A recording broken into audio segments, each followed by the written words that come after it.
Citroen C2 is an adventurously styled three-door small car with a sporty personality that should appeal to younger buyers.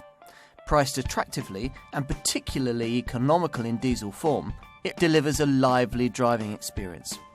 Inside, the available space is utilised well and a clever boot arrangement adds practicality.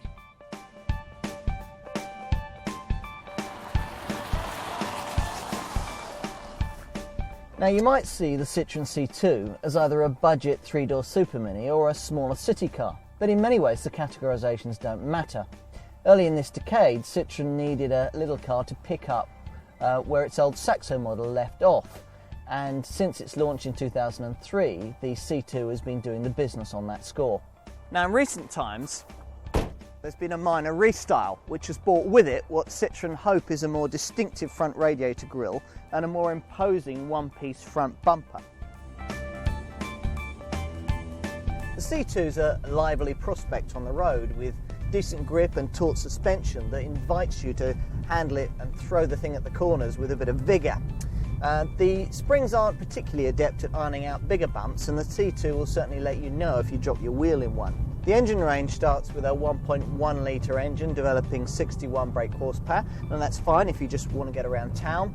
Otherwise there's a 1.4 with 75 brake horsepower, or the same engine with 90 brake horsepower if you go for the semi-automatic sensor drive gearbox that I've got here. Otherwise, petrol power is limited to 1.6 litres with either 110 brake horsepower or 125 brake horsepower. Now the 125 brake horsepower VTS hot hatch is a real up and atom little car. It's you have to rev it quite a bit to get the most out of it, and the ride is firmer still, but it certainly ups the fun factor by a good few notches. Now diesel is traditionally a Citroen strong point, and both the HDIs on offer work well in the C2. You've got a 70 brake horsepower 1.4 HDI or 110 brake horsepower 1.6 litre HDI that has both pace, 0 to 60 takes 9.4 seconds, and greater flexibility than the petrol alternatives, making it a more relaxing long distance prospect. The steering's light too, making it ideal for manoeuvring this little car into tight spots. And visibility's great, particularly out the front, while the flat rear end makes it very easy to place the C2 into tight parking spaces. The C2 styling continues to set it apart at the budget end of the small car sector. The flared wheel arches, the asymmetric window line and the curved front nose set it apart from rivals which seem obsessed with looking cute. Few drivers will have any cause for concern in terms of the space in the front. It's got as much room for front seat drivers anyway as the C3 Super Mini, which is apparently a much larger car. Like the C3, the C2 gets a cup holder ahead of the gear lever here, as well as generously proportioned twin door bins. Access to the rear isn't bad. And Citroen have displayed admirable pragmatism in failing to pretend that this car is anything other than a four-seater. Now, so many small cars put three belts across the rear and end up trussing their occupants up like a leg of lamb. Whereas in the back of this C2, you've got nicely sculpted seats, you've got reasonable amounts of leg and shoulder room, although those with taller top of the heads may find the sloping roofline impinges on their quaff a little bit. Now opt for an up-spec model like this one, and these rear seats can individually slide backwards and forwards, and you can also recline them. If you want to use the luggage space, then they'll tumble and fold completely flat, although if you're a long-legged driver, the fact that you have to get the seats right forward in order for these rears to fold flat might preclude that as a possibility. All models get this split opening rear tailgate for ease of loading in tight spots. Back here there's 193 litres of luggage space with all the seats in place, or 879 litres if you fold the back two seats. Now that's usefully more than Citroen C1 city car. Plus you get a tailgate that comes right down to bumper level, which isn't available on the C1 with its glass rear tailgate. And that's worth remembering if you're comparing between the two cars. Official C2 prices range between £9,000 and £13,000. Now those are figures that suggest a larger rather than a smaller budget Super Mini, but fortunately Citroen dealers are ever ready to sharpen their pencils. Chances are also that they'll be able to offer you a generously specified special edition version, and that's a very good way of getting extra features at a very reasonable price.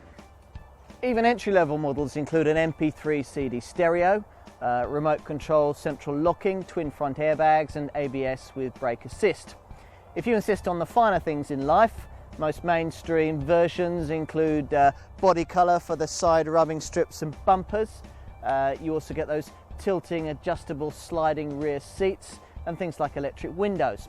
Top spec cars come with things like air conditioning and alloy wheels. The Citroen C2's engines aren't taxed too heavily in moving its lightweight frame around, and that helps reduce running costs to pleasant levels. The 1.1 litre model can produce 49 miles to the gallon on the official combined cycle, while the 1.4 litre HDI manages a whopping 65 miles to the gallon. Emissions for the 1.4 HDI are 113 grams per kilometre of CO2, so that should keep costs down as well. While even the sprightly 1.6 litre HDI 110 brake horsepower diesel, well, that manages 119 grams per kilometre of CO2 and 64 miles to the gallon, making it a fast but affordable alternative. The C2 stop and start model is an interesting choice if you're looking to cut costs. Citroen pioneered stop and start technology on cars in the UK, only for the whole thing to be copied by other marques.